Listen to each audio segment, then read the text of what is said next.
gente, vamos começando, né? Já estamos com 66. Hoje baixou rápido aqui o povo, né? Baixou muito rápido. Eu quero dar para vocês aqui bons ventos a todos, bem-vindos, né? Estou muito, muito feliz de estar aqui com vocês nessa sexta-feira, novamente. Feliz por estar dentro do espaço da Unipar. Alguém desativou aqui o meu som, é? Não. Tá dando para ouvir? Tá? Feliz de estar com vocês, né? Para falar de um assunto bem gostoso, que são as múltiplas faces do sagrado, que eu acho que nesse momento nós estamos vivendo essas múltiplas faces de tudo quanto é forma nesse Brasil, né? Se não estamos vivendo independente ou no mesmo dia, várias vezes essas múltiplas faces, eu, pelo menos, eu rezo para todo mundo, oro para todo mundo, baixo a cabeça para todo mundo, faço tudo para todo mundo, né? Então, assim, meus respeitos a todos por estarem aqui, pelas suas crenças e pelos seus valores espirituais. E eu acho que isso é bem importante porque é um momento de confraternizar este conhecimento e confraternizar também as energias que se troca quando se fala deste assunto. E a Unipaz abrindo esse espaço para nós. Então, agradecendo aqui a Hélida de Oliveira, que é a nossa mentora, agradecendo a Leda, agradecendo a nossa equipe aqui, o William, Iosenir, Cláudia, a Ledia chegou, né? Cláudia e os demais componentes do marketing, por nos auxiliar nesse momento aqui de aprendizado. Cada semana é um aprendizado e estamos realmente gratos com esse aprendizado. E essa semana, trazendo que vocês sabem que eu só convido pessoas queridas que eu amo. Então, tá aqui só tem queridos que eu amo, e vocês todos são queridos, né? Trazendo aqui o meu irmão de alma, de muitas vidas, para quem acredita em vidas passadas, vidas futuras, coitado dele, ainda tem vidas futuras pela frente comigo, entendeu? Ainda tem que resgatar muito, né? O professor Dr. José Jorge de Moraes Zacarias, né? Ele é psicólogo, nós fizemos juntos uma formação há muito tempo atrás de psicologia analítica na Santa Casa de Misericórdia, quando a nossa vida começou a entrar o Jung assim afetivamente. Ele tem mestrado em psicologia escolar e tem doutorado em psicologia social pela USP. Ele é membro analista da JB, da Associação Junguiana do Brasil, onde atua como docente. E foi presidente da JB de 2017 a 2019. E também é membro analista da Associação Internacional de Psicologia Analítica. É autor do teste QATI, de avaliação tipológica, e autor e coautor de vários livros que vai falar tanto da psicologia analítica como de tipologia humana, religiosidade, né, mitologia de matriz afro, né, e são publicados pela editora Paulus, Vettori, entre outras editoras que ele tem, né? E essa noite ele vai nos presentear com o seu conhecimento, falando das múltiplas faces do sagrado com os fundamentos de Jung, porque Jung trouxe para nós esse conhecimento, né? E algo que é muito importante é entender como que Jung entra nessa história, porque quando se falava em espiritualidade, religiosidade na psicologia, na época dele, isso era místico ou patológico. E ele vai nos falar o seguinte: a espiritualidade, né, a relação com o sagrado, ele faz parte do criativo do ser humano, né? Então, ele vai introduzir o sagrado na psicologia como fazendo parte da nossa psique, parte da nossa essência enquanto ser humano. Eu necessito do sagrado, ele faz parte de mim, ele vibra em mim. Ele não está direcionando para nenhum tipo de sistema religioso, ele está falando do sagrado, desse sagrado que está dentro do ser humano, né? E é isso que nós vamos aqui aprofundar um pouco mais como é esse ser humano e como ele faz esse seu religar e como ele vibra dentro desse momento, né, que estamos vivendo e que, de repente, eu percebo, né, se eu estiver com um viés errado, Zacarias ajuda a corrigir, que, de repente, a humanidade acordou para o sagrado, né? Ela acordou. E o acordar faz parte de ter a cor do sagrado em nós. Então, meu amor, a palavra é toda sua, nos encante com o seu conhecimento.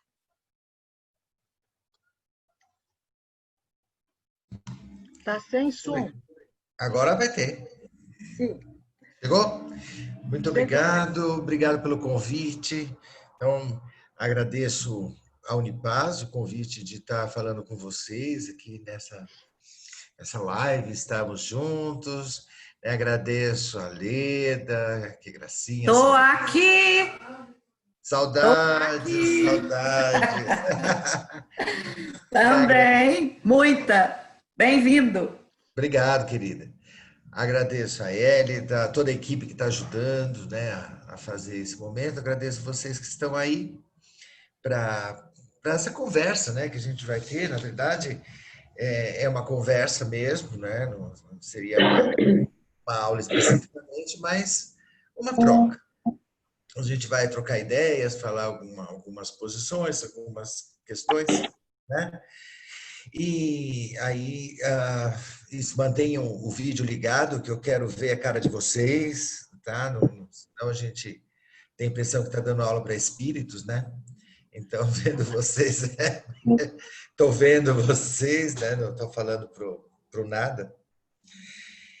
Bom, a questão da religiosidade, né? Que muitas vezes é dito religiosidade ou espiritualidade, né? Se usa os dois termos, né? Para se falar da mesma questão.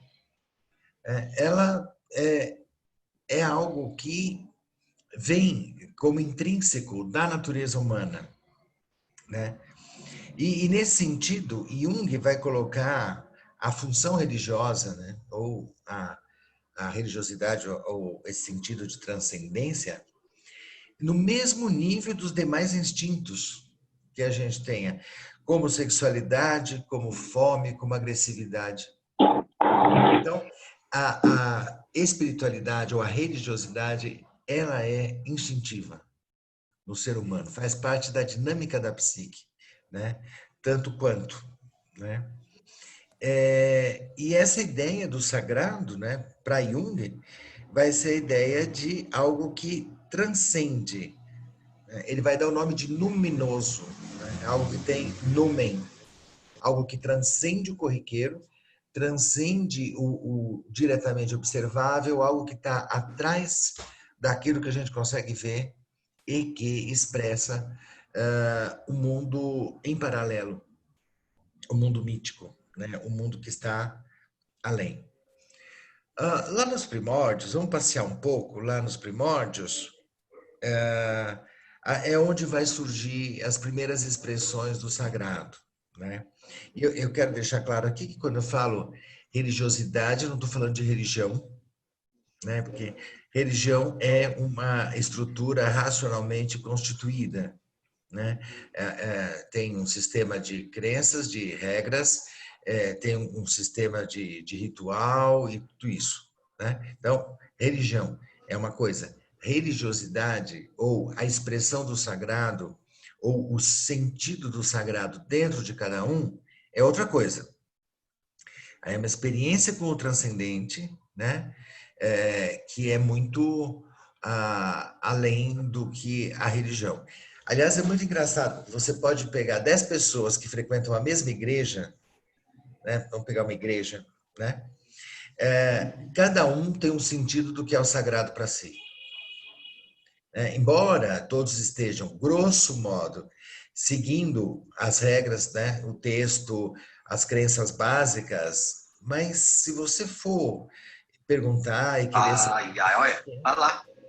Oi? Agora sim, agora tem que jogar para comer, meu Deus do céu. Quem? Pelo amor de Deus, aí. Opa, Professor e professora, eu sugiro silenciar o grupo enquanto estiver passando conteúdo para evitar interrupções. As interferências dos espíritos. Isso. Aí silencia enquanto estiver passando conteúdo, é melhor. Tá bom, Caio. Obrigado, Caio. Depois vamos desligar os microfones, não as câmeras, só o microfone, tá? Por favor. E também quero avisar que nós estamos com a nossa sala, já que interrompemos, com a nossa sala lotada e que estamos ao vivo pelo YouTube. Hoje estamos estreando ao vivo pelo YouTube, né? Então, estamos modificando muita coisa na nossa vida aqui. E as perguntas vocês escrevem no chat, que depois eu vou fazendo conforme vai acontecendo, tá bom? Sônia, então, obrigado aí pela ajuda. Sônia, só te interrompendo, né, Thaís? Você e a Ozenir, que são anfitriãs, vocês têm o poder de silenciar todas as pessoas, tá? A Ozenir está fazendo isso. Tá bom. Tá, obrigada, Thaís. Então, voltando lá onde a gente estava, a diferença entre o que é a religião e o que é a religiosidade é a experiência de cada um. Com o sagrado vai ter particularidades que é do indivíduo, né? Embora pertença ao mesmo grupo religioso, você tem um conjunto de crenças, né? De fé, mas na verdade a tua experiência pessoal vai ser muito individual. Então, a gente está falando de espiritualidade, religiosidade, no sentido da experiência do indivíduo e não de um conjunto de crenças instituído que a gente chamaria de religião. Tá?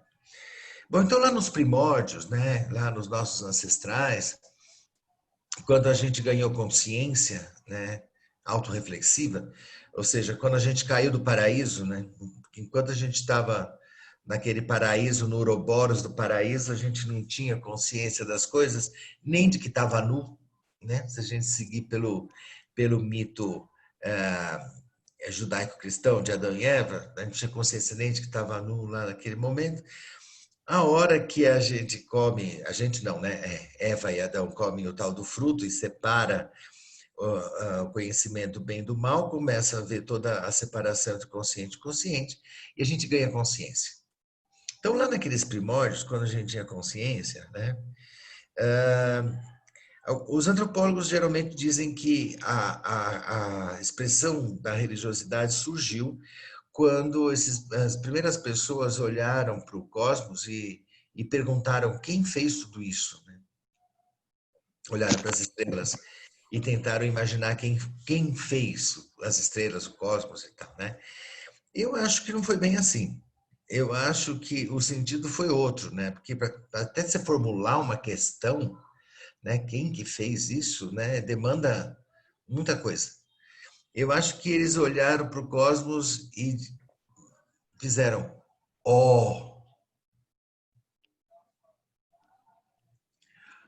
que lindo, né? Acho que o primeiro momento onde surge a expressão da religiosidade é o maravilhamento, não uma pergunta racional, né? É aquele espanto de que tem algo além aqui, tem algo que transcende esse concreto, tem algo que está além do visível, né? E a partir desse momento eles começaram a criar, né, todo um conteúdo de conteúdo religioso com base na experiência religiosa desse maravilhamento, do numen. Né? E aí os conteúdos foram sendo projetados, os conteúdos do inconsciente foram vindo à tona projetados na natureza e os deuses foram sendo constituídos, né? Basicamente, a gente teria dois deuses, né, originais, um deus cósmico celeste, criador celeste, e uma deusa mãe terra, né? Porque os dois princípios básicos da criação, segundo a própria vivência das pessoas, né? Então você tem um deus cósmico, mas esse está distante, né? Está muito, muito longe. E uma deusa mãe, do qual depende o meu sustento, inclusive, né? Depende a fertilidade dos animais, das plantas, da minha tribo, né? E o sustento disso tudo, né? Então, as duas grandes características da deusa mãe, fertilidade e nutrição, né? Que são representadas nas figuras que eram constituídas dessa deusa mãe, que eram figuras femininas com ancas largas, portanto, parideiras, né, férteis, e seios fartos, portanto, nutridoras, né, repletas de alimento para alimentar. E a primeira imagem que se tem disso como ampla e transcendente é a Terra. Né? Eu não estou dizendo nem Gaia, porque Gaia nem existia nesse tempo ainda, mas a deusa da Terra que vai prover alimento. Né? Então, ela vai fazer com que os animais sejam férteis, que eu possa caçá-los e mais tarde criá-los, né? Para o alimento. No primeiro momento é caça e coleta, no segundo momento vai ser a agricultura, quando surge a agricultura, então aí fica mais evidente ainda a ideia de que a terra fértil vai me dar alimento, né? E muitas vezes se tinha, inclusive, a ideia de que a deusa mãe cria de si mesma, quase sem a presença de um pai. Né? Porque bem nos primórdios, né, tem uma diferença muito grande entre a relação sexual do casal e até o parto. São 9 meses, né? Então, muitas vezes, até esse meio do caminho se perde, né? E como a gente está numa cultura matriarcal aí, né, regida pela deusa mãe, então a gente vai ter como certeza, né, de que os filhos nascidos são filhos da mãe. Né? Todos somos filhos da mãe, né? Isso certamente.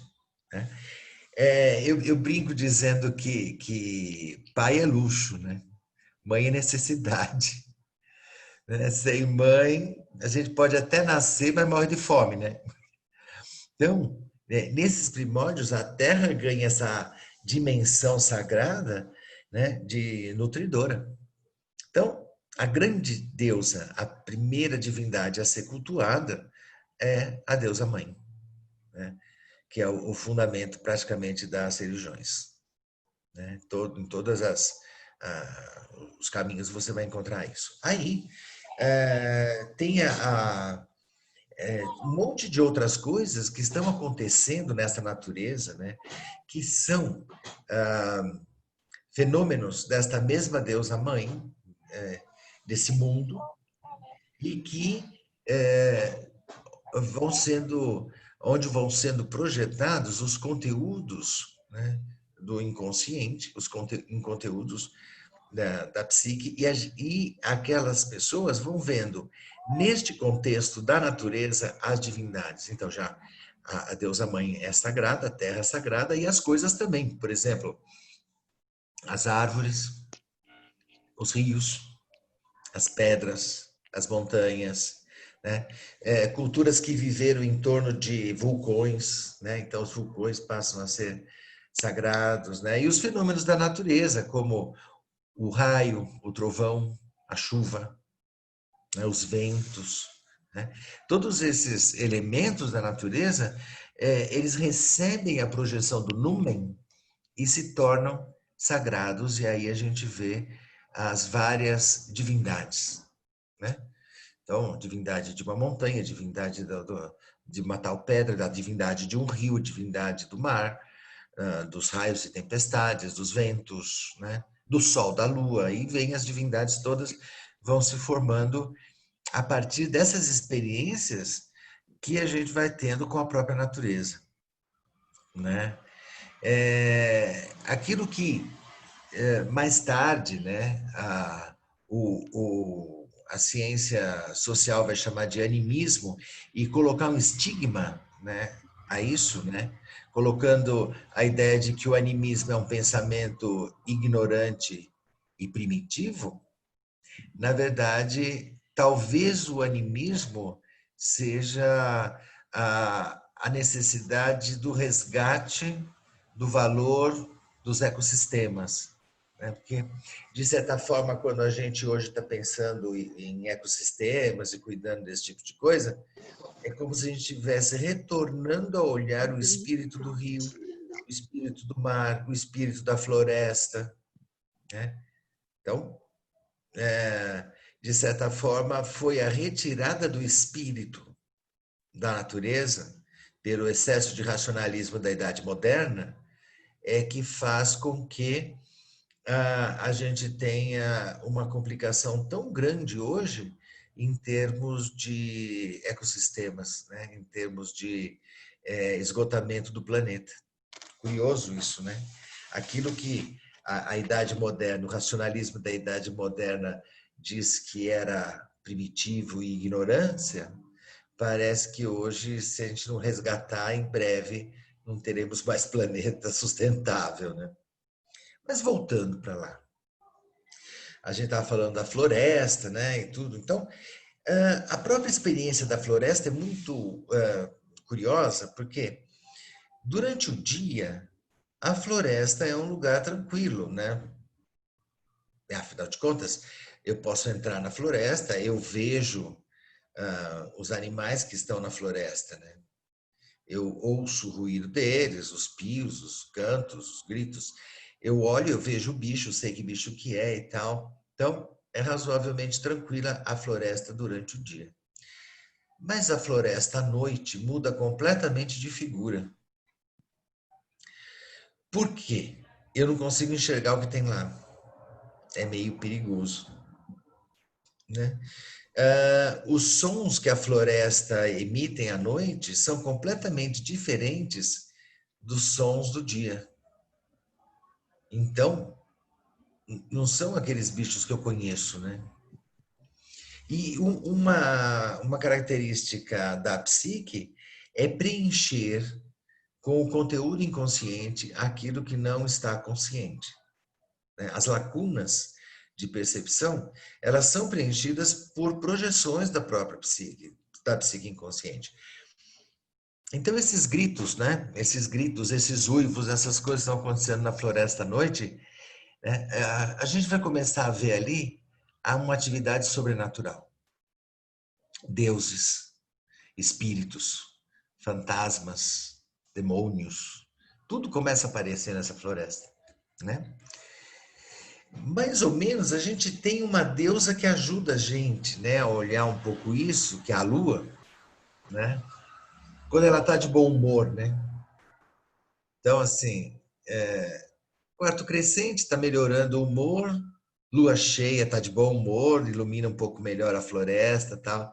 Quarto minguante, ela está ficando meio atravessada, né? E a lua nova é a pior de todas, é a lua negra. É aquele momento onde a lua está com raiva da humanidade, é o lado obscuro dessa lua, né? Que é entendida na maior parte das culturas, né? Em algumas outras não, mas na maior parte das culturas é entendida como uma deusa, então ela é feminina, né? E é o momento da lua negra, que é o momento da mãe devoradora ou destruidora, que é um momento terrível, é um momento, né, que depois, mais para frente, vai surgir a imagem de Lilith, por exemplo, associada à lua negra, Ishtar, as deusas do submundo, né, as deusas que vão para o fundo da terra, né, as deusas da escuridão. Que a escuridão é uma experiência humana também. A gente convive com a noite e a gente tem medo da noite, né? Então a solução foi fazer uma fogueira, né? Ficar em volta dela. Então a gente fica ali em volta, né, para tentar se proteger das assombrações que tem na floresta, né? Eu não sei o que que tem lá, eu tenho medo daquilo. E na minha imaginação eu vejo os fantasmas, eu vejo coisas terríveis que vêm dessa floresta, né? Já se sabia, por exemplo, já desde os primórdios, né, que os mortos continuam vivendo em algum lugar, né? Pelo simples fato de que, desde lá dos primitivos, a gente sonhava com os mortos, como hoje a gente sonha com gente morta, né? Todo mundo já sonhou com gente morta, né? E lá os nossos ancestrais também sonhavam com gente morta. Qual é a lógica mais direta? Os mortos estão vivos. Já que ele apareceu no meu sonho, o morto está vivo em algum lugar, talvez o mundo dos mortos. Né? E daí vem todo um preparo, um cuidado com os mortos, né? Que é fazer o enterro dos mortos. E a gente vê isso lá nos primórdios, já começa esse culto aos ancestrais. Então, cultuar aqueles que morreram, aqueles que vieram antes de mim. Depois, quando se estabilizam os grupos, cultuar aqueles mais antigos do grupo que morreram. Então, começa um culto aos ancestrais, um culto aos fantasmas, então. Né? Já desde dos primórdios, né? É meio estranho, mas a gente pode brincar com a ideia de que os nossos ancestrais das cavernas tinham uma ideia quase kardecista, né? Então, tinha os espíritos, tinha os mortos, e eles estavam numa vida e havia toda uma relação com isso. Num certo momento, dentro do grupo que estava ali, né, reunido e tal, ia aparecer um camarada com uma maior sensibilidade para entrar nesse mundo do inconsciente, para entrar nesse mundo dos sonhos, nesse mundo mítico. Alguém que simbolicamente entraria nessa floresta à noite para entrar em contato ali com os habitantes da floresta, né? Sejam os espíritos, sejam os fantasmas, as divindades, tanto faz. E esse camarada tinha uma habilidade de entrar num estado alterado, seja via uma bebida específica, seja via um fumo ou qualquer coisa do gênero, né? Ou as outras pessoas também poderiam entrar, mas esse especificamente tinha mais habilidade, e ficava, de certa forma, com esse indivíduo, a função de conectar e fazer uma ponte com estes espíritos, com estes seres que estavam nessa floresta à noite, com esses seres que estavam lá nesse outro plano do imaginário, do simbólico. Né? Ele é o famoso e conhecido xamã, né? Ou para nós aqui o pajé, né? Ou o médium, numa linguagem mais moderna, né? Tanto faz. E essa habilidade de entrar nessa floresta à noite, de ver esse ambiente que está além do observável, né? Que ele desenvolve, então ele vai em busca de informações, né? Por exemplo, visões a respeito de processos de cura, de remédios, de determinados rituais, de eventos que poderiam acontecer. Então, ele trazia desse mundo espiritual, que aí vamos chamar esse mundo da floresta de mundo espiritual, esses conteúdos. Tá? Mas também, vamos pensar que entrar nessa floresta é um pouco arriscado, porque, afinal de contas, é um labirinto, né? Você pode se perder na floresta. Então, seria interessante que a gente tivesse um guia, alguém que guiasse esse caminho. Né? Ora, para guiar alguém na floresta, nada melhor do que um animal. Aí começa a surgir a ideia do animal de poder. O animal de poder para o xamã vai ser um guia, né? Como um mentor, hoje a gente chamaria de um mentor, do anjo da guarda, do orixá, pode botar o nome que quiser hoje, moderno, mas é a ideia de um guia que vai com ele nessa floresta e ajuda ele a sair de lá também, né? para ele não ficar perdido dentro dessa floresta, né? E não voltar mais aqui para o mundo externo, né? Mais ou menos como um guia que levasse você para o mundo dos sonhos, mas te trouxesse de volta, né? Um psicopompo, a gente chamaria isso hoje, dentro da psicologia analítica, de psicopompo. Então, esse animal de poder, ele vai ser esse guia e ele começa a interagir com o xamã. E aí vai começar um tipo de transe, por exemplo, onde o animal de poder vai se manifestar no xamã. Não que o xamã está imitando o animal de poder, Campbell diz isso, ele é o animal. Né? Ele não está imitando o animal, ele é o animal naquele momento, onde ele está num estado de transe. Né? A gente sabe que estados alterados de consciência é algo que é conhecido desde os primórdios. Né? Então ele entra no estado de transe e ele é o animal. Esse animal, né, vai fazer algumas coisas interessantes que vai dar início a um processo, né, que a professora Sônia vai gostar muito de ouvir. Então, esse animal vai andar.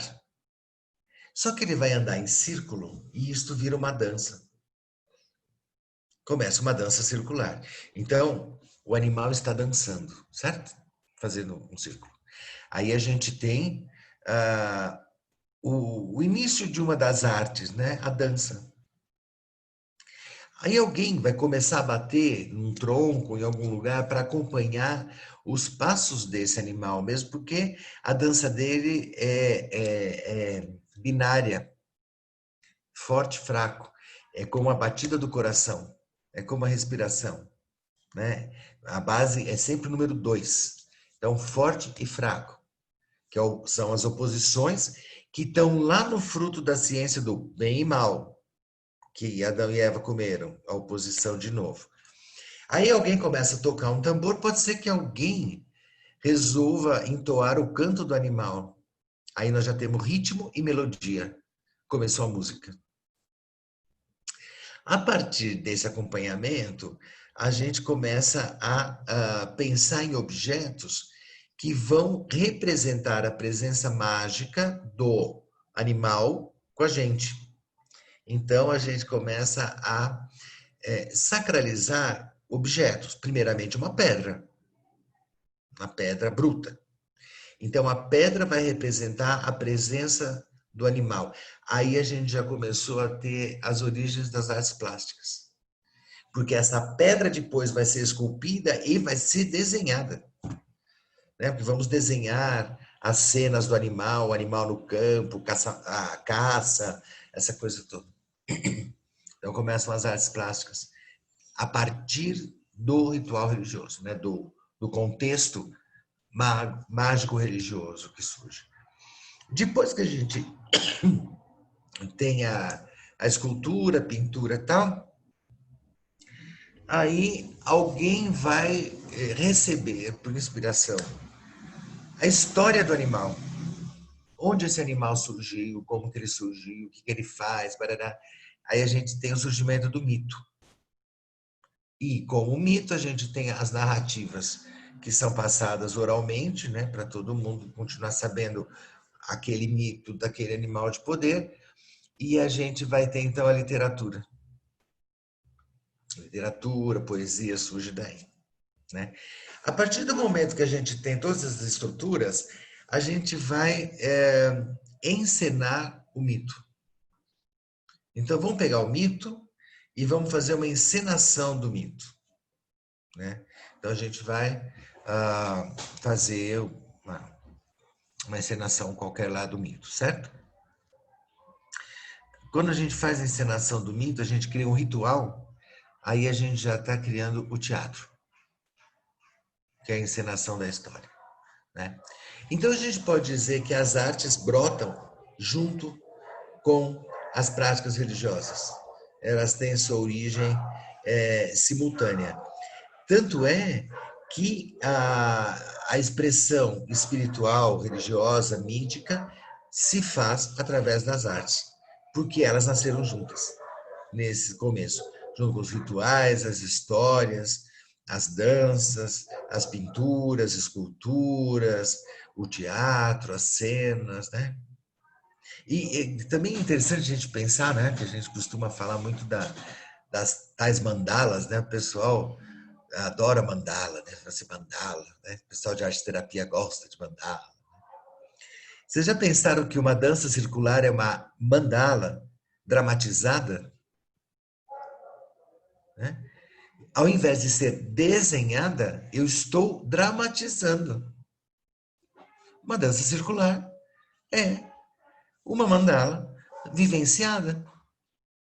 Né? Em vez de desenhar, eu estou sendo parte da mandala. Né? Aí que tem todas as técnicas de dança circular, não sei o quê. E também tem, né, a dança circular, na verdade, ela é tribal, ela é antiquíssima, né? Então, ela vem em todos os povos, você vai encontrar em ritos religiosos danças circulares, e elas dizem respeito exatamente à roda do mundo, né? O círculo é o mundo todo, né? E daí que vem toda essa configuração mágica e mítica, né? Do círculo, das mandalas, das rosáceas e por aí vai. Bom, então as artes nasceram aí e a gente tem o animal de poder. Muito bem. Isso não aconteceu num ou outro lugar, mas em todos os lugares da Terra onde existiu um agrupamento humano. Deixa eu te interromper um pouquinho. Vontade. Então, o que nós vamos vendo? Que tudo, né, surge de uma coisa, não de uma coisa única, mas que surge quase que tudo junto, né? Então, essa psique criativa do ser humano, ela é tão próspera, né, em criar coisas diferentes que se compõem. Então, de um som você faz uma música, uma dança, um movimento, uma pintura, né? E nós vamos agregando coisas. E ali nós vamos falar um pouquinho da arte-terapia, que é esse momento agora, no momento de você expressar a sua dor, a sua emoção, né?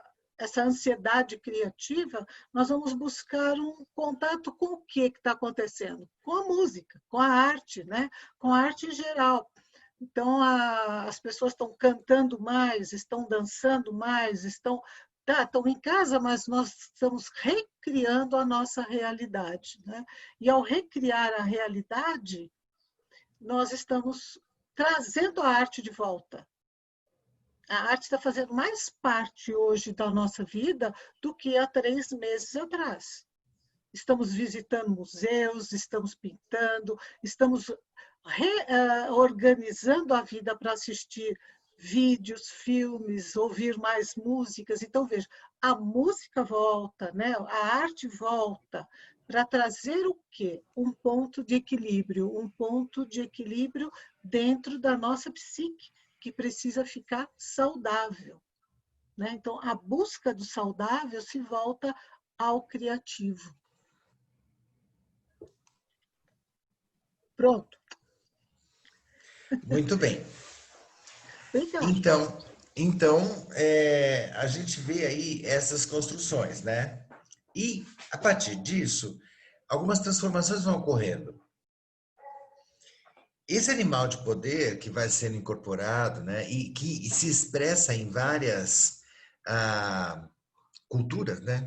A gente vai ter tribos africanas, tribos da Ásia, da Europa, aqui da América, né? Depois da migração, sempre vai ter essa configuração, então vai ter essas figuras e esse fenômeno acontecendo. E o próximo passo vai ser, né, a construção das divindades praticamente meio animal, meio humano. Né? Então, a gente teve o animal de poder, a gente tem divindades que são animais, né? Por exemplo, a gente tem mitos aqui no Brasil, da nossa cultura indígena, da onça, né? Que a onça é um pai criador, né? Que cria um monte de coisa. A gente tem da cobra, a gente tem divindades que são relacionadas a animais, né? animais totêmicos, né? Ou animais poderosos. Então, a divindade se expressa na força do animal. Passando mais um pouco o tempo, a gente vai ter divindades que vão ser meio uma coisa, meio outra, né? Divindades ou semidivindades, né? Por exemplo, as divindades egípcias todas têm uma cabeça de animal, né? Anubis, né, por exemplo, ele tem corpo humano e cabeça de chacal, né? E aí, então, a gente vê que Osíris, Horus, eles têm, né, a expressão de um animal também. A gente pode ver isso também no Velho Testamento, na visão de Ezequiel, né, onde aparece uma representação do divino, e aparecem 4 anjos que têm cabeças de animais, exceto um, que tem uma cabeça humana, né? Uma cabeça de leão, uma cabeça de touro, uma cabeça de águia, e um que tem cabeça humana, né? Que a gente pode fazer uma relação com os 4 signos cardinais do zodíaco, né? O touro, o leão, o escorpião e aquário. Então dá para fazer cruzamento com um monte de coisa. Então aparecem esses deuses que acabam sendo metade de uma coisa, metade de outra, até que as divindades começam a se expressar com o corpo humano, se tornam antropomórficas, né? Plenamente humanas, né? Com o corpo humano. E, apesar delas estarem com o corpo humano, esse corpo humano, o conjunto das divindades, né, tem a projeção dos povos onde elas surgem, né? Então, por exemplo, vamos pegar um exemplo do raio e do trovão. O raio e o trovão, eles são elementos que estão presentes na maioria dos lugares da Terra, né? Tem poucos lugares que não tem tempestade, a maioria tem, né? Então, a presença de raio e trovão suscitou a construção da imagem de divindades relacionadas ao raio e trovão, né? Porque é uma experiência luminosa, né? Mesmo a gente aqui cercado de para-raios, né? A gente mora em cidades, né? A gente sabe o quão perigoso é, mas não deixa de se assustar com isso, né? Se cai um raio, um para-raio bem em cima do seu prédio, você toma um susto, né? Agora, imagina isso no campo, né? Imagina isso sem os para-raios, né? É um risco muito grande, né? O raio é perigoso, né? E assustador, é tremendo, né? É fascinante, né? Porque é lindo de ver um raio, né? Mas é tremendo, como diz o Rudolf Otto mesmo, né? Que foi colocado aqui. O Rudolf Otto vai dizer que o sagrado é fascinante e tremendo. Um raio é fascinante e tremendo, né? Uma tempestade no mar é linda, né? Se estiver no alto de um rochedo, vendo as ondas batendo, aquele vendaval todo, é lindo, mas dá um medo também desgraçado, né? Então, as experiências com o sagrado, elas têm essa característica do fascínio e do risco ao mesmo tempo, né? Assim como todas as experiências da natureza são assim. Então, a partir do momento que a experiência com o raio e trovão é percebida, né? E se tem essa experiência e se projeta nisso o sagrado, a gente vai ter a construção de deuses do raio e do trovão, né? E a ideia de que o próprio raio e trovão vai representar a fúria ou a justiça divina, né? Então, quando os gregos criaram Zeus, por exemplo, como ele era o mais poderoso dos deuses, o pai dos deuses, o manda-chuva do Olimpo e essas coisas todas, né? Que geralmente se estuda muito mitologia grega, o raio passou a ser atributo dele, né? Então ele joga o raio em cima do povo embaixo, né? E uma coisa interessante de pensar que Zeus, ele tem cara de grego, né? Qual seria a feição de Zeus? De grego. Por quê? Uma divindade que surge na cultura grega, né? Agora, lá no norte da Europa também cai raio e trovão, né? E as pessoas identificaram essa divindade como Odin ou Thor, né? E como que eles são, né? É um pai e um filho. Como é que eles são, né? Provavelmente loiros, né? Pele muito clara, de olhos azuis, né? A gente pode ver no cinema aí, né? O Thor, por exemplo, como foi representado, né? E por que Thor é loiro de olhos azuis? Por quê? Aquele povo nórdico era assim, né? E como que eu vou ver um Deus, vou imaginar um Deus? Com a minha cara, com o meu jeito, né? Esses raios e trovões caíram aqui no Brasil também, né? E alguns grupos, tem vários, né? Mas os Tupi-Guarani vão identificar esse fenômeno da natureza com Tupã, ou Tupana, né? E Tupã, se você perguntar como é que é o jeito de Tupã, parece um índio, tem cara de índio, né? O mesmo aconteceu na África, né? Na África aqui ocidental, né? Na região do Benin, Daomé. E como que aqueles povos imaginaram um deus do raio e do trovão, né? Deram o nome de Xangô, e ele é negro, forte, um rei, né? O rei da justiça, né? Agora, como é que a gente consegue imaginar, né? A gente que tem uma visão meio universalista às vezes das coisas, porque a gente acha que tudo tem que ser muito universal, porque a gente tem essa percepção vinda do cristianismo. Se um Deus é do raio e do trovão, como é que ele pode ser negro num lugar, loiro no outro, índio no outro? Isso não pode, né? Porque só existe um Deus do raio e do trovão. Não pode ter mais de um, né? Não faz muito sentido, né? Para a nossa forma de pensar ocidental, judaica e cristã, né? E por que não faz muito sentido isso, né? Porque o sistema judaico-cristão é monoteísta. Então, quando a gente está falando das várias divindades que tem, né, nas várias culturas, né, de acordo com a própria estrutura e característica e os estereótipos do próprio grupo que identifica esses deuses, a gente também está num sistema politeísta, né? E o mundo começou politeísta, né? Não foi mono, né? Eles têm todo uma questão poli, né? Então, a imagem das divindades, embora tenham sido construídas pelas pessoas, elas se originam do númen, não se esqueçam disso, né? Senão a gente vai entrar numa visão mais antropológica social, dizendo que os seres humanos é que criaram as divindades, que elas não existem. A gente que inventou os deuses, né?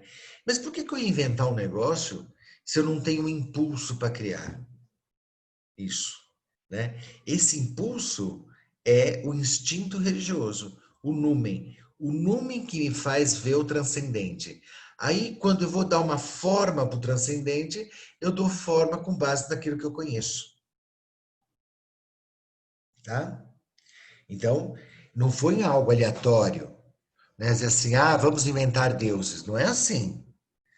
As pessoas viam um transcendente no ambiente, na natureza, no mundo.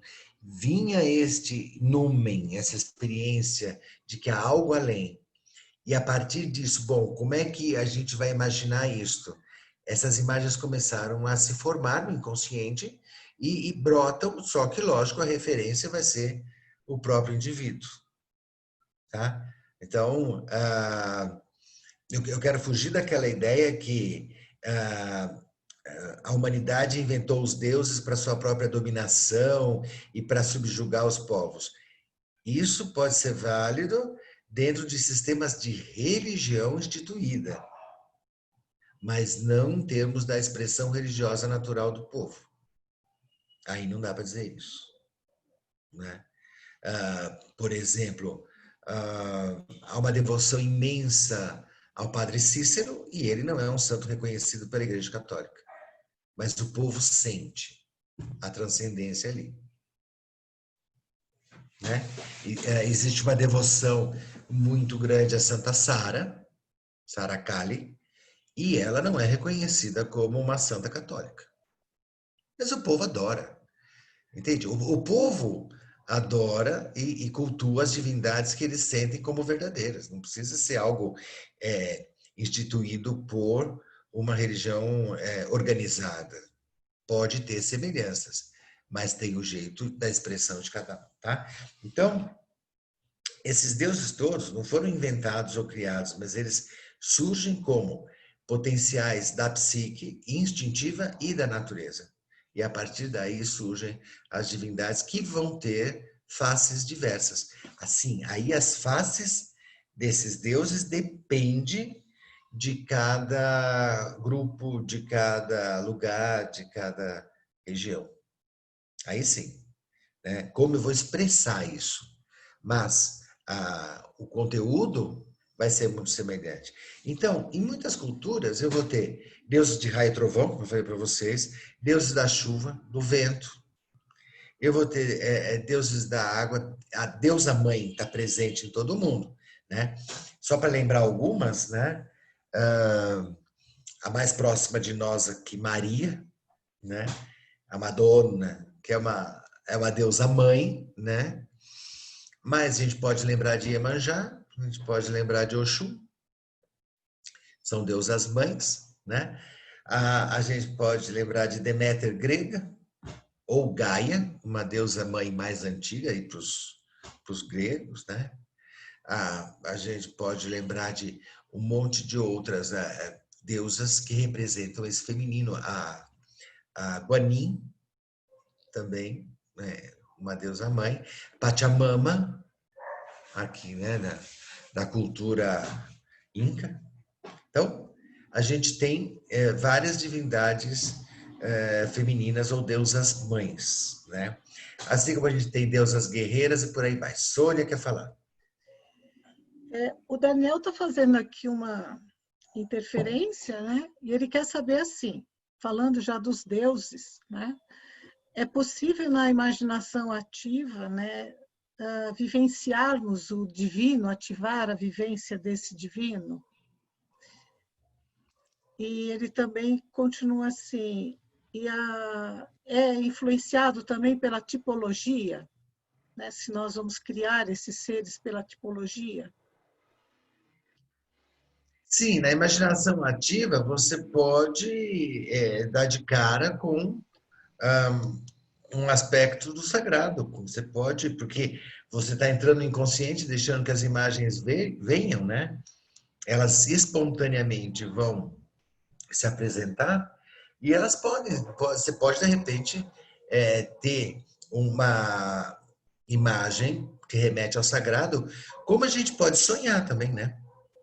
A gente pode sonhar com coisas do sagrado, a gente pode sonhar com experiências místicas durante o sonho, né?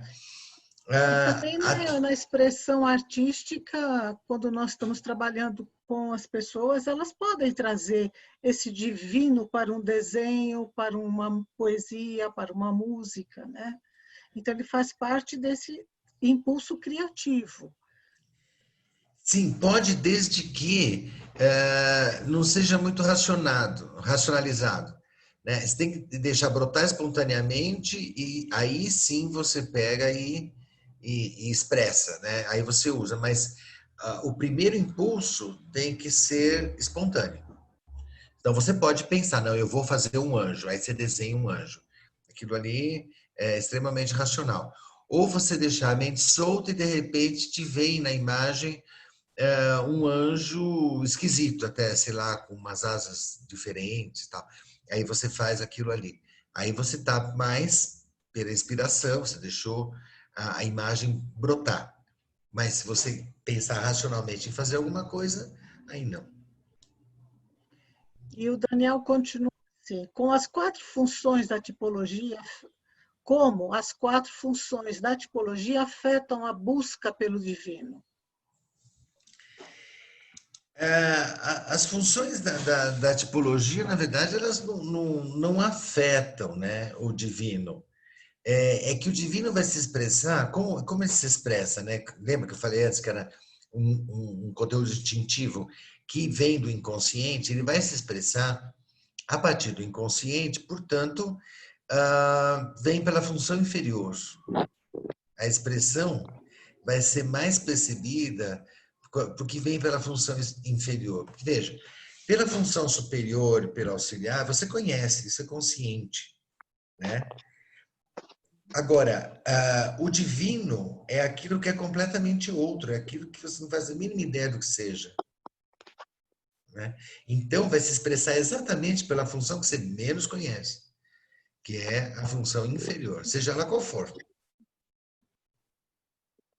Aí você já respondeu a outra questão, que é pela função inferior que ela aparece. Quer dizer, ela flui de uma forma bem espontânea e não consciente, né? Ela sai ali, ela vai surgindo. Como estou fazendo um desenho e, de repente, em vez de pôr um sol, eu coloco um raio, eu coloco alguma outra coisa, uma chuva com raio, e falo, nossa, não tinha intenção de... Aí ela é de uma forma espontânea, né? Esse processo criativo. Ele quer saber assim, como é que Jung foi buscar essa vivência, esse divino, né?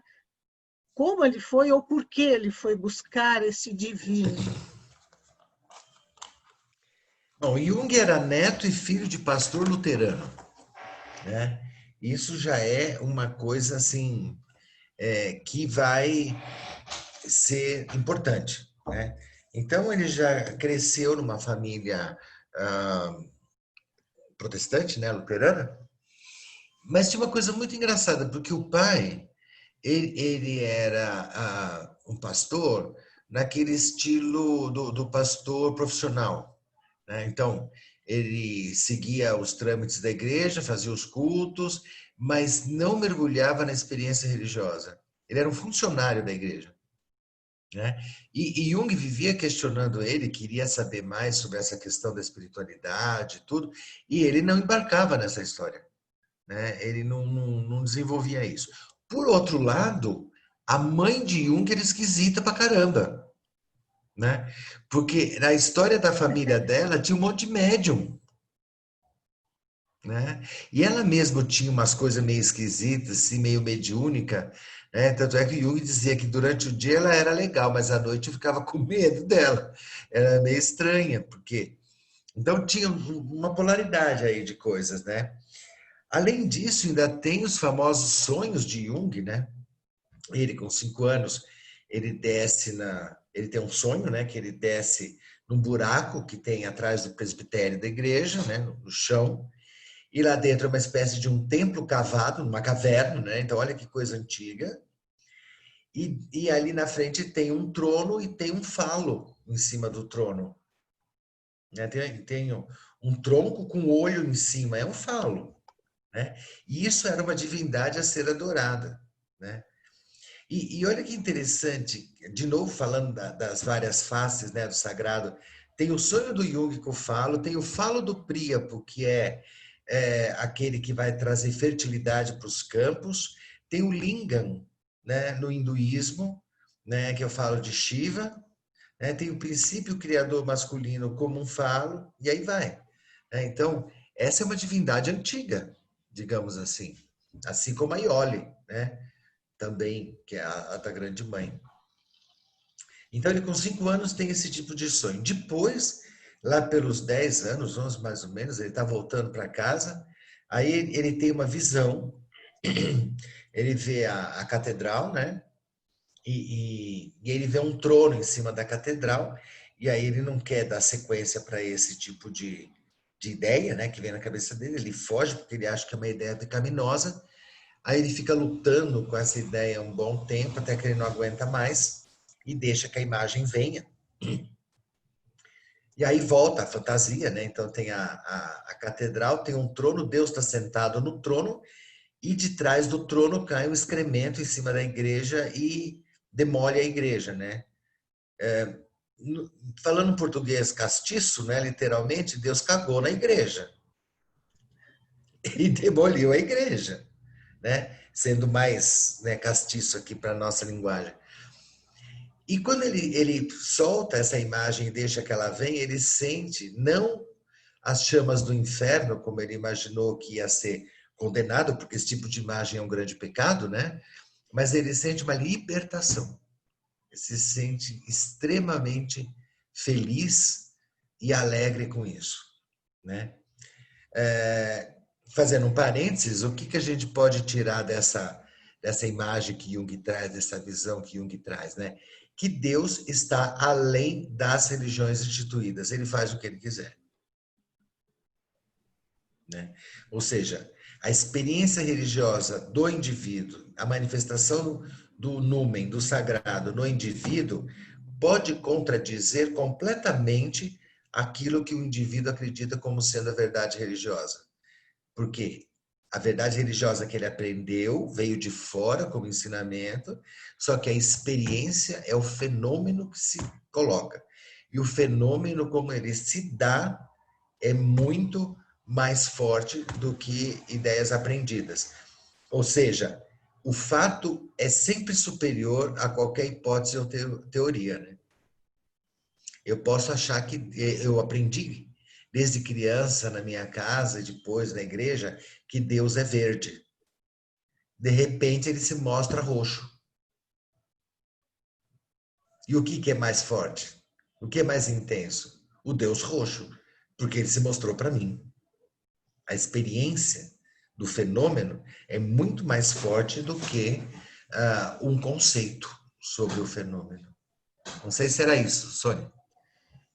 Então, algumas pessoas aqui dão um pouquinho de dúvida assim. Então, houve um rompimento do Jung com a igreja? Ah, sim, ele sempre teve uma discussão muito grande com o pai, né? Uma dificuldade de lidar com o pai, porque o pai não aprofundava, né? Tanto é que foi essa questão que levou ele a se vincular afetivamente a Freud. Que quando ele conhece Freud muito mais velho que ele, né?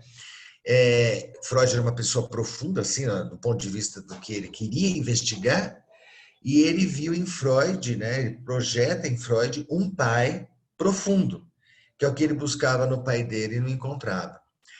Lógico que todo esse caminho que Jung faz, ele, na verdade, ele não deixa a religião no sentido de numen, ele aprofunda mais ainda.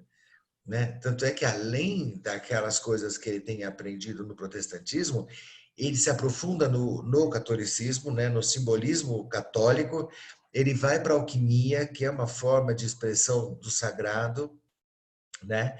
Ele vai estudar as religiões orientais, ele vê a presença desse numen universalmente em todas as manifestações religiosas do mundo, né? E aí ele consegue perceber que, para além de regras, né, as religiões estão se efervescendo na experiência humana. Daí que ele traz essa ideia de que a religiosidade é equivalente a um instinto, né, porque ela está presente com várias expressões, várias faces. Os deuses têm expressões diferentes, as experiências religiosas, mas elas mantêm uma base comum, elas mantêm um substrato que é similar em todo o mundo, né? Que é essa experiência do luminoso, transcendente e a construção de mitos, né? Divindades e contextos semelhantes. Em várias culturas aparecem basicamente os mesmos deuses, né? Quando se fala em politeísmo. Né? Então, para quem quer interessado nessa história, né, do Jung, eu acho que aquela Memórias, Sonhos e Reflexões é um livro que ele publicou. Excelente. Ele dá um início e ele conta toda essa passagem da vida dele, né? Desde a infância, por isso é memória, sonhos e reflexões. Então, já com os seus 80 e poucos anos, ele vai reconstruindo a sua vida através dessa memória. Então, ele traz da memória aquela história de vida de criança. E aqui é importante isso para nós, que trabalhamos com terapias, entender o motivo de se falar da história pessoal do sujeito. Então, não é só o hoje, o aqui e agora, mas entender, né, como ele narra a própria história, como ele vivenciou a sua história na infância e até chegar hoje. E em Memória, Sonhos e Reflexões, é um dos primeiros livros que eu gosto que os nossos alunos leiam, porque ali ele conta, quando você conta a tua história, você revive a tua história, você revive suas emoções e vai identificar coisas que ficaram agrupadas, né? Que depois vai entrar lá nos complexos futuramente, na outra parte da teoria. Então, elas vão ficar agrupadas em nossa vida para sempre. Então, temos que resolver. Então, quando o Jung está falando dessas experiências da infância, são nossas experiências de vida também no dia a dia da nossa infância. Muitas crianças e muitos de nós lembramos de fatos de 2, 3, 4 anos, sonhos que tivemos, né? E não damos muita importância para isso. Acho que fazer esse link com o processo terapêutico é muito importante. É muito importante relembrar que nós trazemos essa memória e que está atuando em nós. E a criança, ela tem uma facilidade de passear dentro destes caminhos, porque ela não tem ainda muita influência cultural. Então, ela se permite vivenciar, né, algumas coisas, algumas emoções bem fortes. E no processo terapêutico, as pessoas se despem. Ela vem para se despir, ela vem para se revelar, ela vem para se autoconhecer. Então, nós temos que ter o cuidado de lidar ao tirar cada pedacinho dessa veste, cada pedacinho do que foi construído durante esses anos todos, né? Eu queria que você falasse um pouco mais do luminoso, como que a gente pode experienciar o luminoso, porque é uma pergunta que sempre faz, como eu faço para viver o luminoso, né? E explica para nós esse luminoso. Como que eu faço para viver o luminoso? É difícil, hein? Bom, então, antes de mais nada, você não faz nada. Isso. Você não faz nada porque você não pode produzir o luminoso, né? A experiência com o transcendente é algo que te possui, que te toma. Você não chega lá porque quer. Você pode até fazer um caminho para chegar, mas aquilo é algo que está além da sua vontade, porque não é um desejo egóico, não é a consciência que vai querer chegar a Deus. Assim. A gente pode fazer oração, pode fazer ritual, pode fazer tudo isso, mas é o sagrado que vem na gente. É o sagrado que se manifesta. Né? Se ele não quiser, não vem. Né? Você não manda em Deus, né? Você não manda no luminoso. Né? Você fala assim, Deus, você tem que vir. Tem um povo aí que fala, não, porque Deus prometeu, está escrito aqui, ele tem que cumprir. Ele tem que cumprir nada, ele cumpre se quiser. Afinal de contas, Deus é Deus, ele faz o que ele quer, certo? Por definição, né? Se eu não quiser, hoje eu não estou com vontade, não vou fazer nada para você. Não faz, acabou. Não é? Vou contar umas historinhas. Tem uma amiga de uma amiga minha, professora. Então, ela contando que ela tinha uma outra conhecida, que era assim, a menina, né, essa menina em questão, era estudiosa, só que materialista radical, né? E tudo isso que a gente está falando é bobagem para ela. essa bobagem, nada disso existe, tudo isso é o quê e tal, tal. Muito bem, aí ela resolveu ir para a Europa, porque ela queria ir para a Europa e tal, e convidou a mãe, né? Ia levar a mãe, moravam as duas junto. Aí a mãe disse para ela assim, tá, eu topo ir para a Europa se a gente passar em Fátima. Como Fátima? Fazer o que em Fátima? Ah, não, mas eu quero passar em Fátima, porque eu sou devoto da Nossa Senhora, e já que a gente vai para a Europa, eu quero aproveitar e passar em Fátima, conhecer a catedral, rezar lá para Nossa Senhora de Fátima e tal. Não, que coisa besta, isso é coisa de idiota, isso é coisa de ignorante, ficar rezando para santa, dar dinheiro para a igreja católica, isso é bobagem, isso é ridículo, não sei o quê. Ah, então não vou. Como assim? Não, nós vamos para a Europa, tal, tal. Eu só vou se passar em Fátima.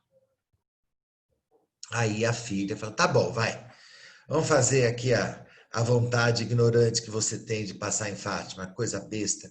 Mas tudo bem, vai, já que esse é o único jeito, então a gente passa um dia lá em Fátima para você conhecer. Tá bom. Aí a mãe ficou feliz, né? Não ligou pro que a filha estava falando, o importante é que ela ia passar em Fátima. Aí, lá foram as duas. Quando chegaram na porta da catedral, essa menina materialista caiu de joelhos e começou a chorar, compulsivamente. E foi de joelhos até chegar no altar. Inclusive tinha umas freiras lá que, o que aconteceu? Minha filha está passando mal, não sei o que e tal. E a menina não parava de chorar. Ela foi invadida por uma emoção tão intensa, tão grande, que quebrou o ego naquela hora. Ela não aguentou. E não tem como explicar isso, né? A não ser que o luminoso te toma, o luminoso te pega e te obriga.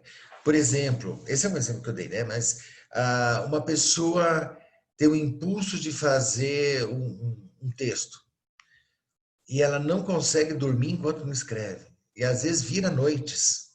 Ou fazendo uma obra de arte, né? Bach tinha muito dessas coisas, né? De repente ele era tomado por algo luminoso e ele ficava, né? Tem uma história, né, que conta que quando Handel, vocês conhecem Handel, George Friedrich Handel, ele compôs o Messias, né? Lembra o Messias de Handel? Quando ele começou a compor o Messias, na verdade ele pegou o libreto, né, o texto, se fechou num quarto, ele, o cravo, e ele compôs aquilo em 14 dias, né? 14 dias é o tempo para um copista copiar a partitura. Ele escreveu, ele compôs. Parece que baixou na cabeça, sabe? E muitas vezes, né, se narra que quem servia na casa, né, deixava a comida lá e ia retirar intacta, ele não comia, né? E uma vez que esse empregado chegou lá com a comida, o Handel estava com a pena na mão, o olhar perdido assim, no espaço, parado, travado, né? Ele tinha acabado de compor Aleluia, né? E ele diz que tinha visto na frente dele o céu aberto e o próprio Deus. Ele foi tomado pelo luminoso, né? E vejam o efeito que essa música de Handel causa até hoje nas pessoas. Então, né? O luminoso toma e faz acontecer. Ou quando você vai em busca dele, você vai, por exemplo, numa devoção religiosa, você pode ter experiência com o luminoso, ou não. Você pode ser uma pessoa que nem entende nada dessas coisas, de repente você é tomado por aquilo. Pode vir num sonho. Você pode ter um sonho com o luminoso e é um negócio do outro mundo, né? Não sei se alguém de vocês já deve ter tido esse tipo de sonho. Você acorda num estado emocional tão intenso que dura umas 2, 3 semanas aquela experiência. É quase como se acordasse num estado de graça. Existe esse tipo de coisa. Então, o luminoso te toma, na verdade, né? Deus se apresenta, é o que é chamado de epifania, né? Deus se mostra e aí você tem essa experiência, né? Deus, os deuses, quem você quiser, né? Sônia. Então, essa vivência do luminoso, ela é tão importante que alguns conseguem elaborar de uma forma criativa e compor uma poesia, uma música, uma arte, uma expressão, fazer uma escultura, como também pode enlouquecer, né? Quando é muito forte e a pessoa não tem uma estrutura de ego ali para abraçar toda essa vivência, ele pode enlouquecer. Então, nós temos o Arthur Bispo do Rosário, que teve essa visão do luminoso, mas como ele já tinha uma propensão à esquizofrenia, porque temos que entender também a propensão de cada uma, né? Ele vai desagregar. Então, tem toda uma história do Arthur Bispo do Rosário, que eu acho que alguns aqui conhecem, né? Tem a biografia dele escrita, quando ele vê 7 anjos descendo do céu, em plena praia de Copacabana, e que conversam com ele. Então, é uma vivência muito intensa, né, desse luminoso num local que não tem nada a ver, é uma praia, assim, nada a ver, que eu falo, não é um espaço, como alguém está perguntando, só acontece em espaços religiosos, não, acontece em qualquer lugar na natureza, né? E ele compreende que aquilo é grande demais para ele. E a primeira fuga, né, a forma dele ir, ele vai para uma igreja, e a igreja que está perto, que ele conhece, e ele pede para o padre levá-lo para, né, o sanatório, que é o hospício de Jacarepaguá. Agora eu não lembro o nome direitinho, não. Mas ele vai para lá, ele continua internado durante quase 40 anos, por aí, e continua produzindo arte. Ele começa a produzir arte, ele tem um impulso de produzir arte que ele vai levar para Deus. E durante todo o período que ele ficou lá, que era o período que se fazia lobotomia, eletrochoque, uma série de outros tratamentos psiquiátricos, ele nunca passou por um. Quando ele sentia o impulso do luminoso, ele se trancava, né? Ou quando ele ia entrar no surto, ele se trancava e produzia suas obras. Então, nós temos na literatura também esse outro lado, que é um lado criativo, mas que ele conseguiu desagregar por ele precisar de um suporte, né? Um suporte de ego ali, um ego mais estruturado. E alguém perguntou assim, é possível, através dos rituais religiosos, desencadear o luminoso? Isso acho que vai depender do ritual e vai depender também da entrega da pessoa, do momento, porque não dá para você falar, eu vou neste ritual e vou encontrar o luminoso. O que você acha, Zacarias? Sim, pode acontecer ou não. Você pode fazer um ritual e facilitar isso ou não. Por exemplo, aqui alguém disse que fez um jejum. Isso promove um abaixamento do nível mental. Então, facilita esse contato. Assim como um mantra, você ficar seguindo um mantra, você rezar o terço, né? Qualquer coisa que se torne, de certa forma, hipnótico, pode facilitar. Mas é muito semelhante, por exemplo, a ayahuasca, né? Você pode tomar ayahuasca, você pode ter uma visão luminosa positiva ou encontrar seus piores demônios, tanto faz. Não deixa de ser luminoso também, né?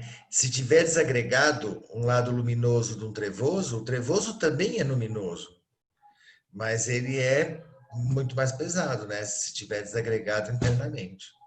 Isso. E a Denise Nage me ajudou aqui, a colônia Juliano Moreira. Obrigado, amor. Isso. De vez em quando a memória some. É a idade. É a idade. Alguém falou aqui, né, do pessoal vai para o Freud como pai, não sei o que e tal, né? Vamos lembrar que dá para a gente fazer um gancho. O Freud vem de uma tradição judaica, né? E ele foca muito, por exemplo, em Moisés, monoteísmo e Javé, né? Então, o sistema que Moisés traz, que é a história de Javé, aí já é monoteísmo, né? Tudo se fecha em Javé. E Javé é um homem, não se esqueçam. Então, migra-se do matriarcal para o patriarcal, né? E a gente tem o monoteísmo como um patriarcado, né? Deus é homem, não tem filhos, né? Porque essa história de chamar Javé de pai só existe no Novo Testamento, no Velho Testamento não existe isso de pai. Deus é Deus. Ele é um rei, um déspota, e ele manda e acabou, né? Isso é o Velho Testamento. Quando chega no Novo Testamento, aí vai ser a reformulação de Javé com o cristianismo, né? Que, teoricamente, é monoteísta, mas na prática não é, né? Porque você tem um Pai, um Filho, um Espírito Santo, e ainda tem a Virgem Maria, tem a deusa, né? Então, o cristianismo que já vai sofrer influência, né, do mitraísmo, das religiões greco-romanas e tudo isso, então já faz uma revisão disso tudo, né? Aí retorna um pouco do feminino, que é a Virgem Maria, que é a deusa, né? Mas no sistema patriarcal do judaísmo estrito, é só o pai. Por isso que era fácil de ver o pai no Freud, né? Então, Javé, o espírito guia, pois é, isso já é uma releitura, né? Porque Javé, no contexto, ele era o Deus único, né? Então, essa é uma leitura que a gente já faz hoje, né? Dentro de uma visão já espiritualista, né? Que Javé era um espírito guia. Mas, pelo amor de Deus, também era um espírito guia muito bravo, né? Eita! Javé era muito bravo, mandava matar, fazer guerra, né? Era uma divindade belicosa, né?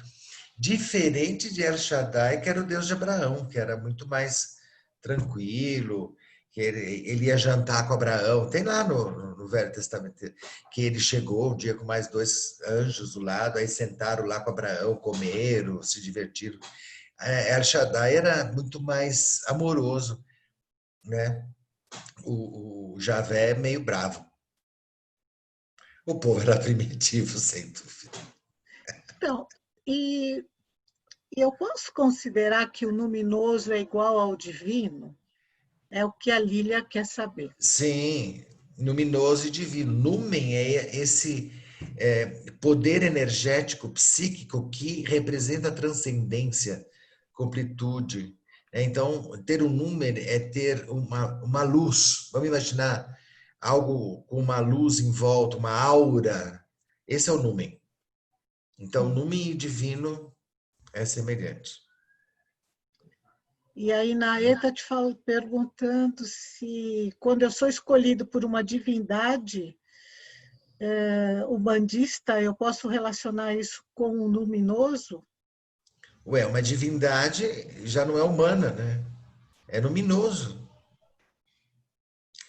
Então, mas Imagina que você... quando ela me escolhe, eu posso considerar que fiz uma vivência com o luminoso? Ela te escolhe como? Ela chega para você e fala, gostei de você, ou ela incorpora em você? Posso complementar a pergunta? Sim. Ao vivo? Não, porque, na verdade, eu trabalho com restauro e a pessoa que veio à minha casa me havia dito que eu tinha sido escolhida para fazer o restauro dessa divindade, né? Que foi o vulto, como eles chamam, né? Da Cabocla Mariana. E quando eu cheguei para fazer esse restauro, para mim foi uma experiência muito grande, porque no local, né, que eu fui fazer o restauro, a escultura era maior do que eu, muito pesada, por sinal. E quando eu cheguei lá, a pessoa, né, que lida no espaço, ela conseguiu levantar a escultura para que eu pudesse restaurar, assim, num peso que corresponderia a mais ou menos 6 pessoas para levantar a escultura. Fiz o restauro, tudinho, né? E quando eu estava de férias, passado, digamos, uns 3 meses, eu fui levada para o luminoso, né? Que eu acredito que seja esse espaço que eu fui escolhida para que, por ela, né? Por ela, agradecendo. Então, como se eu fosse, o meu espírito fosse transportado, é como você falou aqui, que a Peraí. pessoa não é escolhida, né? Não, Mas peraí, acontece. pera um pouquinho. Deixa eu entender. Depois de Sim. 3 meses, o que aconteceu? Você teve um sonho?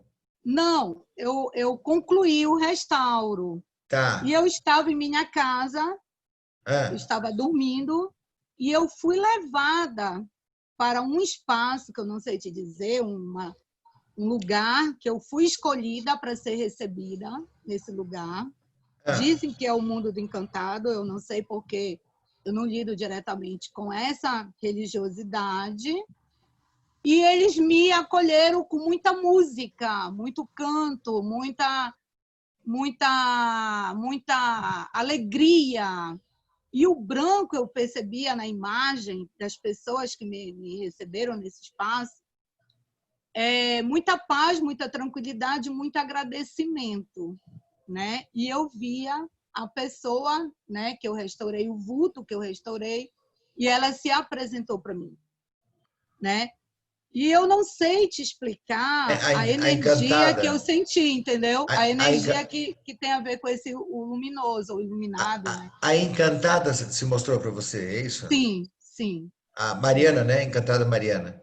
Sim, mas com outra roupagem, com outra cor, outra denominação, entendeu? E como é que você se sentiu? A emoção, como é que foi? Nossa, eu fiquei surpresa porque, como eu digo, eu não sabia que eu era tão escolhida, até mesmo para poder ter feito o restauro da escultura. Até hoje, assim, eu me senti com uma energia leve e, ao mesmo tempo, muito agradecida pelo meu talento, pela oportunidade de ter agradado a todas aquelas divindades que estavam lá presentes. Como foi a emoção depois que você acordou desse sonho? Eu senti a leveza, o estado de estar surpresa, de estar num lugar que eu não conhecia, que eu nunca vi e que a beleza dela me encantava muito.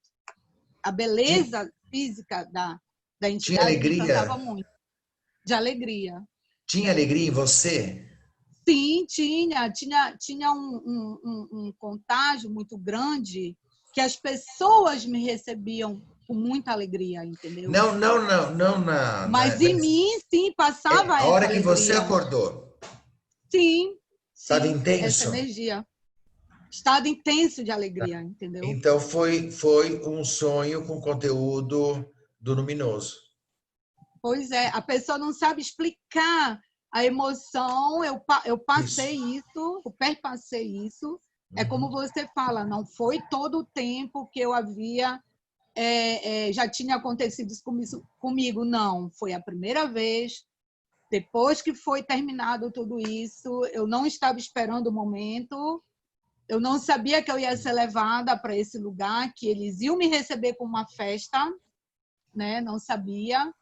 E eu senti uma emoção muito grande, porque a gente que acredita na bondade, tem esse foco centralizado, né, da energia e a percepção de uma mediunidade, né, porque às vezes eu vejo, né, vem mensagens para mim, mas eu não sei lidar com determinadas informações, entendeu? Mas é uma experiência com o luminoso. Amores, deixa eu interromper, porque senão nós vamos passar a noite, né? Vamos.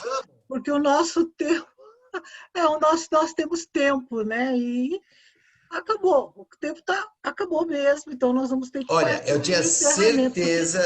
eu tinha certeza que se eu convidar a Leda para uma noitada bater no papo, ela topa comigo. Olha, se deixar, nós vamos ficar todos aqui até de madrugada, Acertou, até Zacaria! amanhã.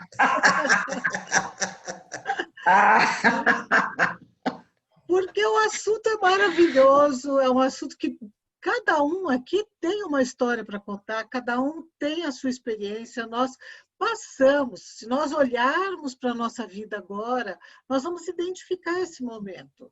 Sabe, às vezes ele passa tão sutil que, como nós não sabíamos, não tínhamos conhecimento dele, ele passa, que é esse momento mágico que acontece, né? Um religar mágico, luminoso, pode vir no sonho, pode vir ao entrar num espaço sagrado, pode você acontecer de abraçar uma árvore e encontrar, quer dizer, ele se manifesta de alguma forma, né? Ele tem essa liberdade espontânea de se manifestar. Então, cada um teria muito para falar, tem muito gente querendo falar e eu vou pedir milhões de desculpas que eu não posso deixar falar mais, né? Porque nós temos que encerrar. Você vê, as lives por aí demoram menos, a nossa é 1h30 e olha, não está dando, viu, Leda? A gente vai ter que passar para 3 horas, tá vendo que 3 horas é pouco depois, você viu, né? Então, assim, é muito bom falar desse assunto, né? É muito bom conhecer Jung, é muito bom conhecer a teoria do Jung, porque ele amplia a nossa vida, né? Ele vai amplificar a nossa visão de mundo, principalmente para nós que temos uma sensibilidade maior de lidar com o outro, com os processos terapêuticos, né? De lidar com a educação. Isso faz parte do ser humano que, para quem já estudou um pouquinho de Jung, né, de Kiron, que está em nós, desse arquétipo do curador ferido. Então, é algo que nos envolve muito, que nos seduz, né? Eu vejo os olhinhos de vocês aqui brilhando, enquanto, né, o professor Zacarias está falando, nós estamos aqui brilhando e caminhando junto com ele. Mas vou deixar aqui um convite, porque aqui eu tenho quem já fez o curso de Jung conosco, né, quem já passou pela psicologia analítica, e tem muitos de vocês aqui que não fizeram. Então, tem uma novidade da Unipaz, que nós, para o segundo semestre, agora a partir de agosto, é agosto, né, Leda? A partir de agosto... Segunda quinzena. Na segunda quinzena de agosto, nós estamos abrindo o curso de psicologia online. E aí eu vou deixar vocês com um gostinho de quero mais do professor Zacarias conosco, e com mais outros professores, né, que virão, para conhecer mais o Jung. Então, tudo aquilo que nós oferecemos no presencial será oferecido no online, porque não temos como fazer o presencial. Depois, futuramente, se voltar esse presencial, nós voltaremos a ter o presencial e o online. Então, vocês estão convidados. E também já tem lá no site pequenos cursos de comunicação não violenta, que eu acho que é muito importante todos nós sabermos disso, porque nós estamos numa comunicação violenta, né? Temos a Anice, que já veio falar aqui, quem está desde o começo, falar de sonhos, ela fez também um pequeno curso de sonhos, Jung e autoconhecimento, aí, Naê, vamos lá fazer o curso com a professora, né, Berenice Luconi, que está lá. Vamos ter um curso de home office e de astrologia. Esse eu já estou lá, né? Astrologia que eu estou querendo fazer também, porque tudo fala deste mundo que envolve Jung. Por qualquer caminho que nós formos, a partir do momento que conhecemos Jung, nós vamos vendo que ele ampliou muito o conhecimento teórico, aprofundou a psicologia, ele trouxe para a psicologia o sagrado, né, assim, trouxe o sagrado para dentro da psicologia como algo criativo, algo saudável e não patológico. Então, Jung vê o mundo de forma diferente, né? Ele vai ampliar muito o nosso conhecimento a respeito da vida, do sentir, do tratar com o outro, do estar com o outro. E pelas experiências que nós temos aqui, quem passou pelos nossos cursos da Unipaz ficou mais feliz, não foi, Maurício? Maurício ficou mais feliz quando passou pelo curso da Unipaz e os outros alunos aqui conosco, né? Então, aí convido vocês para entrarem no site e verem esses cursos e também já deixo o convite para a semana que vem. Ó, gente, a sala está ficando cheia logo no começo, corre porque a sala está ficando lotada, né? E agora, como a sala anda ficando lotada, ampliamos para entrar no YouTube, porque o pessoal estava reclamando que não estava conseguindo entrar porque só tínhamos 100 vagas. Então, a semana que vem, nós vamos ter o professor Arthur Drischel, que vai falar do quê? Da musicologia aplicada à arte-terapia clínica. Mesmo que você não seja arte-terapeuta, é bom ouvir o uso da musicologia, né? É saber ampliar essa questão de como a música faz parte. Como o professor Zacarias falou, a música faz parte do ser humano, não é só da clínica. Ela faz parte do ser humano, da nossa criatividade, né? Então, eu vou pedir para o professor encerrar. Zacarias. Oi. Oi. Deixe o seu luminoso conosco, porque você é todo luminoso. Muito obrigado por vocês estarem aí. Mais uma vez, obrigado pelo convite. Obrigado, Unipaz. Obrigado, Leda, a querida amiga de cafés e pão de queijo. Obrigado, Sônia, pelo convite. Obrigado a todos que estiveram aqui. Espero que tenha sido uma noite agradável, que vocês tenham gostado da missa, que saiam abençoados, né?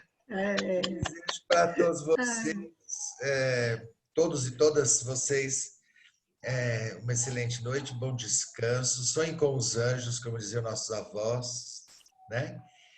E que Deus abençoe a todos vocês.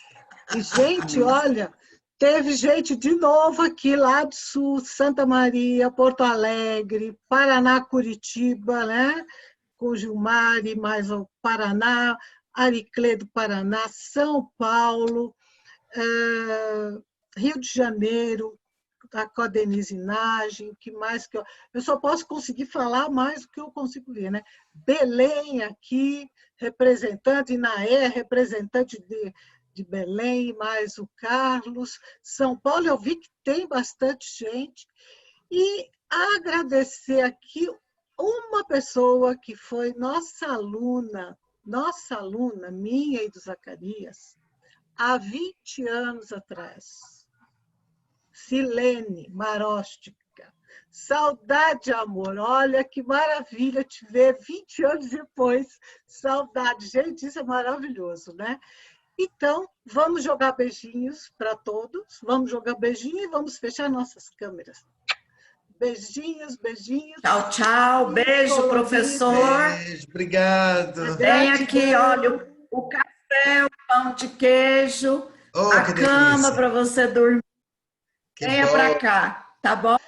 Obrigada a todo mundo. Boa noite. Tchau, gente. Até sexta. Obrigado, Obrigada, Sônia. Sônia. Tchau, tchau.